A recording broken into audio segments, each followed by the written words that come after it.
მოქცეული პროკურატურა, ვიცი რა ხდებოდა ქართული ოცნების კულუარებში და ხელისუფლების კულუარებში, როგორი შანტაჟი მიდიოდა რესპუბლიკური. რა შანტაჟი მითხარით ირმა? პირდაპირ ვამბობ. თქვენ არ გახასიათებთ ეხა მიკი მოკიბით საუბარი. პირდაპირ ვამბობ, ინგა, შანტაჟი. ღიად ვლაპარაკობ.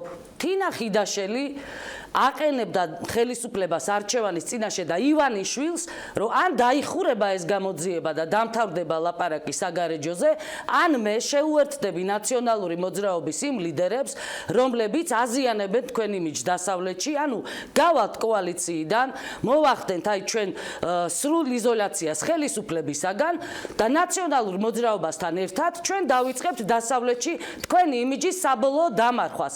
ეს თემა უკვე სახელმწიფოებრივი უსაფრთხოების საკითხებთან იყო კავშირში, ხელისუფლების გადარჩენასთან იყო საკითხში და კავშირში და ხელისუფლება რა არჩევანს გააკეთებდა.